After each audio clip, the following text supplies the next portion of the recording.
PDI Perjuangan sempat menyebut nama mantan Gubernur Jakarta Anies Baswedan sebagai sosok yang menarik untuk maju di Pilkada Jakarta. Apakah wacana ini serius dan dapat menguntungkan bagi PDI Perjuangan untuk jangka panjang atau kepentingan pragmatis semata?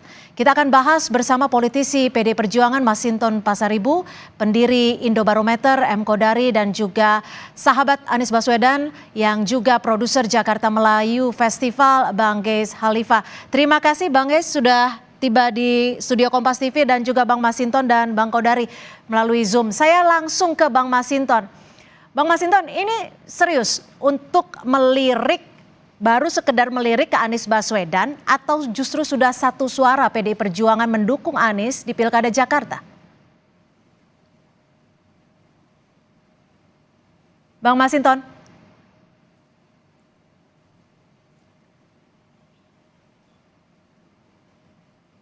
Ya, Bang Masinton masih di mute audionya?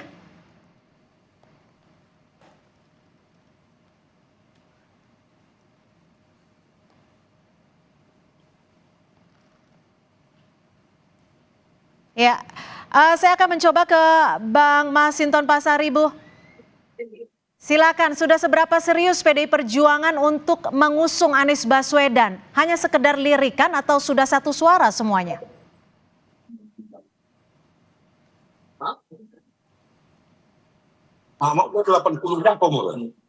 Silakan Bang Masinton.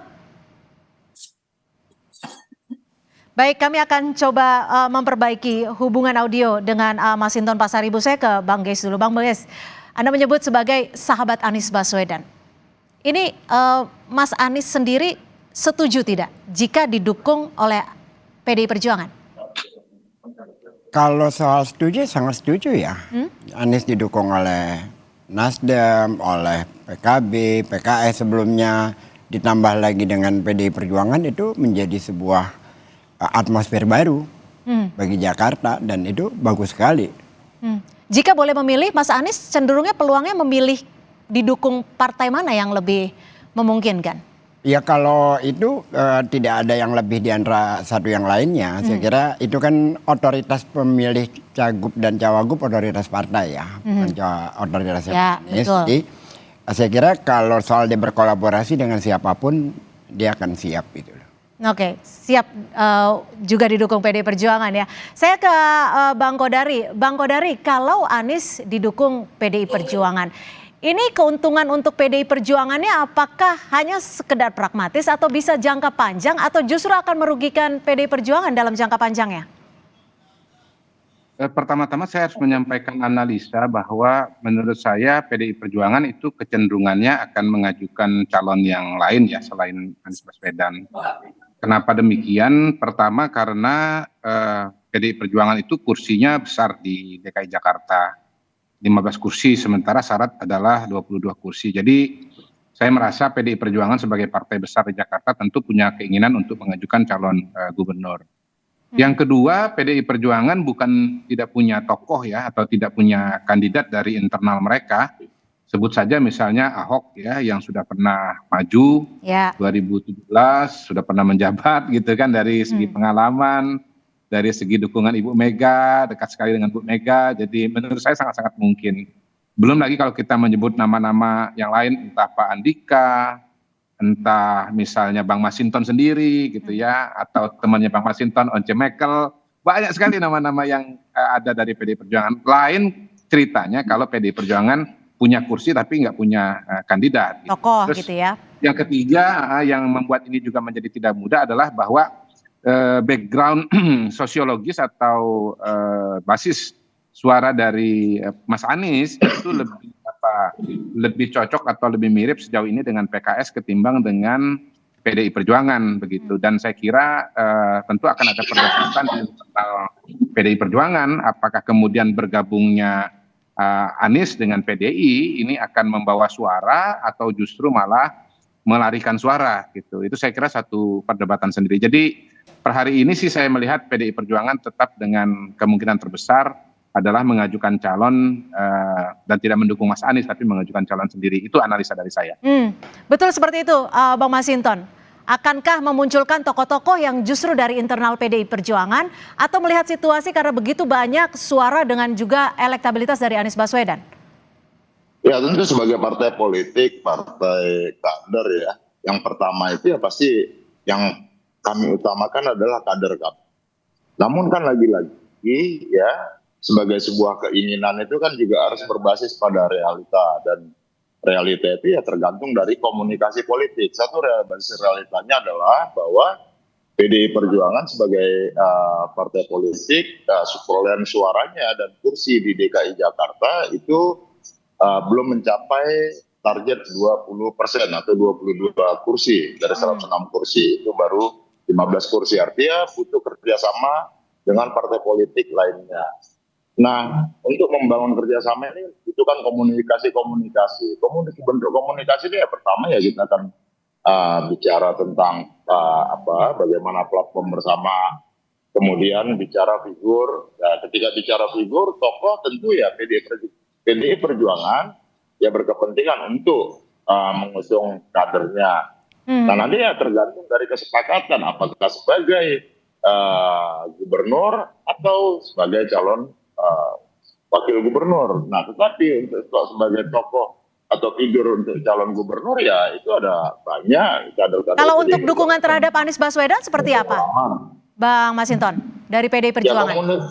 Ya komunikasi dibangun terus karena juga nama beliau ada muncul dalam proses penjaringan dari kader akar rumput di PDI Perjuangan Jakarta. Nah tentu itu aku juga akan menjadi pertimbangan yang harus dikomunikasikan secara intensif dengan partai-partai politik lainnya tentunya. Karena ya dalam konteks politik Jakarta ya kita kan juga harus melihat bagaimana kita bersama-sama menjaga demokrasi. Ini ya dan memperjuangkan demokrasi ini sebagai alat perjuangan bersama untuk mencapai cita-cita bersama ya dengan tujuan kesejahteraan buat warga tadi, masyarakat tadi.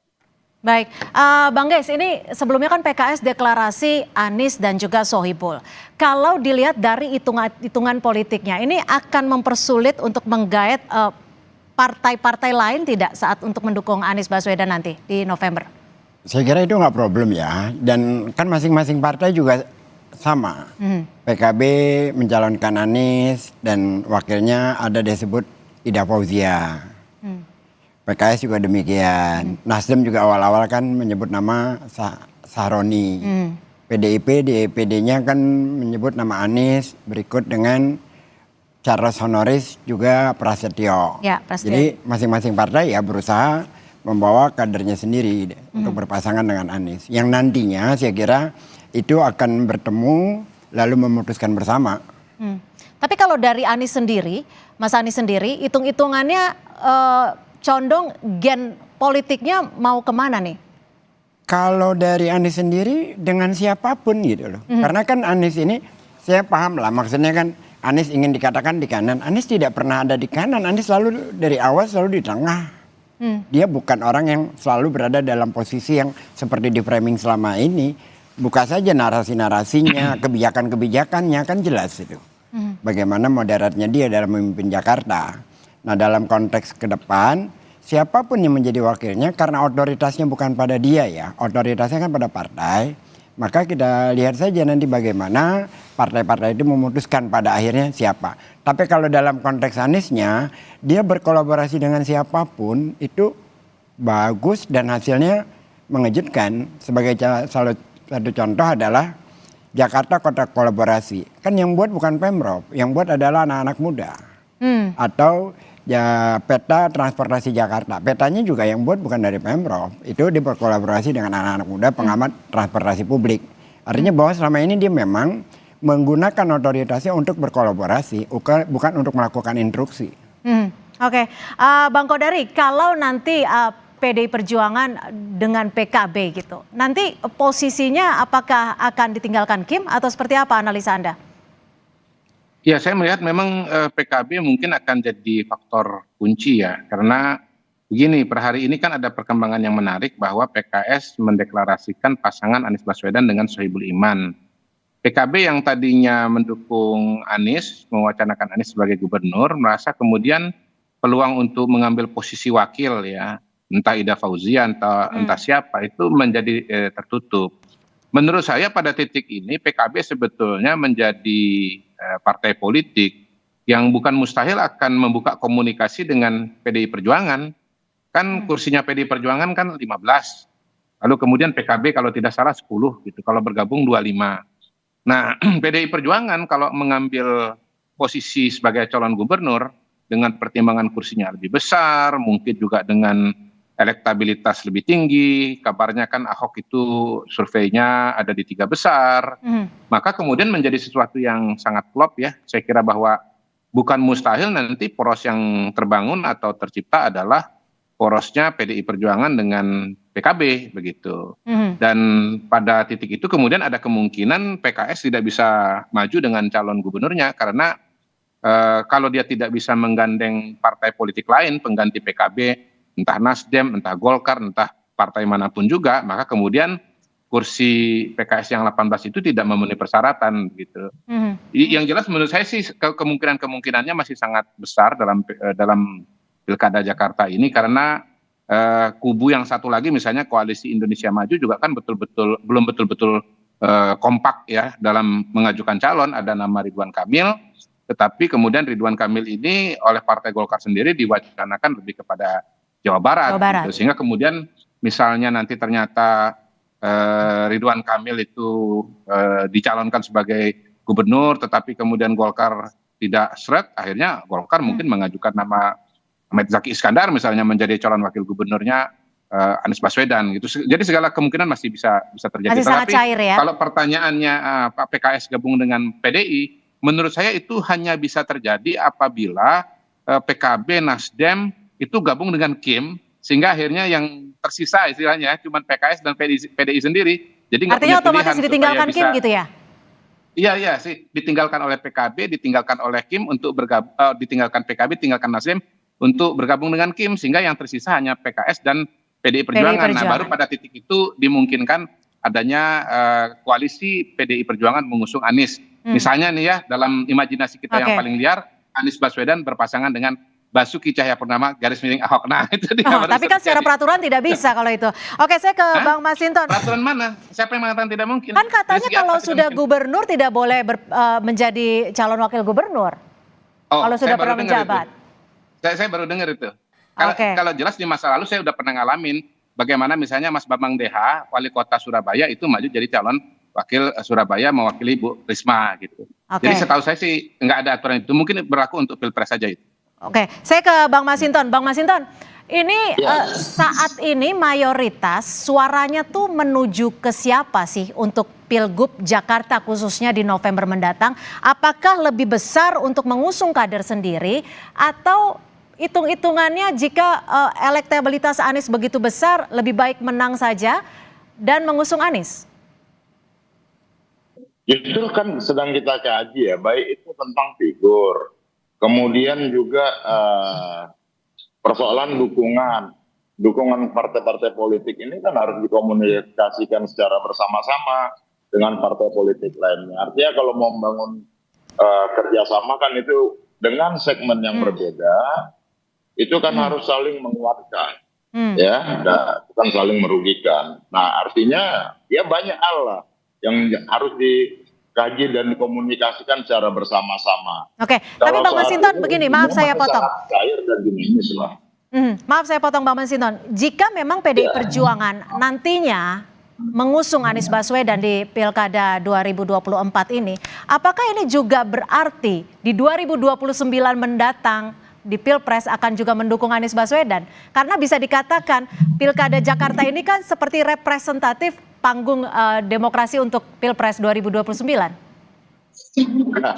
Itu jauh banget lah. Artinya lawang ini aja kita masih intensif mengkomunikasikan, mempertimbangkan ya, dan mendengar suara-suara dari akar rumput begitu ya. Nah, artinya kalaupun diusung ya kan dalam 5 tahun politik itu kan banyak hal yang bisa terjadi dalam proses dan dinamikanya. Saya nggak mau berandai-andai ke sana, tetapi ada dulu titik temu umpama bisa mengusung figur. Kemudian titik temunya apa, figurnya siapa, kan begitu.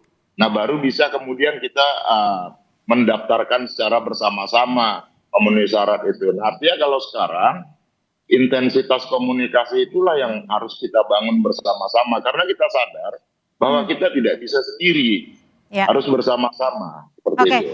kalau analisa Anda seperti apa Bang Kodari? Jika memang nantinya PDI Perjuangan mengusung Anies Baswedan, apakah ini artinya juga memberikan karpet merah atau ide khusus untuk 2029 Anies Baswedan yang didukung oleh PDI Perjuangan? Itu slogannya nanti pilih 04 itu. Seperti pernah ada wacana di Pilpres 01 gabung 03 melawan 02, itu kan 04 akhirnya terrealisasi di Pilkada Jakarta. Tapi saya kira sekali lagi itu kemungkinan yang pada hari ini ya, kemungkinan yang paling kecil dan kemungkinan yang paling ekstrim ya. Karena menurut saya kemungkinan yang lebih besar itu adalah pertama masing-masing ini bisa maju, Pak Anies bisa maju dengan koalisinya, kemudian katakanlah PDI Perjuangan entah siapa nanti yang akan jadi calon gubernurnya bisa maju dengan koalisinya. Kemungkinan yang kedua entah Anies atau kemudian entah PDI Perjuangan salah satu nggak bisa maju karena nanti katakanlah pada hari ini ya PKB begitu. Akhirnya harus memilih antara Anies gabung dengan Anies dengan PKS atau gabung dengan PDI Perjuangan. Nah, betul-betul baru gabung antara Anies dengan PDI Perjuangan itu saya kira baru kalau betul-betul akhirnya PKB pun tidak gabung dengan salah satu, nggak dengan Anies, nggak dengan PDI Perjuangan gitu, dan justru gabung dengan Kim. Baru pada titik itulah kemudian akan apa namanya topik atau judul dari diskusi ini baru akan terwujud atau terrealisasi begitu Cynthia. Oke, terakhir Bang Gesya, kalau menurut Anda lebih logis mana nih? Apakah Anies akan berlabuh di dua poros ini atau menciptakan poros baru? Di poros yang mana dua poros? Ya yang saat ini ada PDIP, PKS, PKB dan Kim. Ya kalau itu bukan poros baru ya. Itu kan PKS, PKB, Nasdem. Bertambah dengan insya Allah dengan PDIP. Yang menarik kan pernyataannya Kodari bahwa Anies akan bergabung dengan bersama PKS dan PDIP kalau PKB dan Nasdem meninggalkan Kim. Kalau Kim masuk ke Kim gitu kan ya. Artinya bahwa kalau soal Kodari itu sih menganggap bahwa dia adalah juru bicara istana atau kaki tangan istana lah. Bahwa dalam konteks ini adalah bagaimana menarik semua partai itu tidak mendukung Anies sebenarnya. Itu aja. Anda setuju Bang Kodari? Relasinya. Gak apa-apa, saya kan hanya menyampaikan analisa secara terbuka dan menganalisa semua kemungkinan. Tapi kalau perspektif Anda lebih logis mana nih? PDI Perjuangan usung Anies atau buat poros ketiga? Terakhir. Saya per hari ini kecenderungannya melihat kemungkinannya dua pasang ya dengan konstelasi yang ada pada hari ini. Kan saya tidak melihat Nasdem misalnya mengusung Anies atau mengusung Andika atau Ahok misalnya. Jadi untuk sementara ya saya asumsikan Nasdem itu berada di koalisi Indonesia Maju. Oke. Partai Golkar pun walaupun ada dinamika dengan Partai Gerindra, tapi belum mengeluarkan nama sendiri. Dan karena itu ya akhirnya seperti saya bilang di depan bahwa PKB nanti harus memilih apakah gabung dengan Anies bersama-sama bersama PKS mengusung Anies atau bergabung dengan PDI Perjuangan entah mengusung Pak Andika, Pak Ahok atau Pak Masinton Pasaribu. Baik, terima kasih pendiri Indobarometer M. Kodari dan juga terima kasih politisi PDI Perjuangan Bang Masinton Pasaribu dan juga sahabat dari Anies Baswedan yang juga produser Jakarta Melayu Festival Bang Gesya Halifa sudah bergabung bersama kami di Kompas Petang. Selamat sore.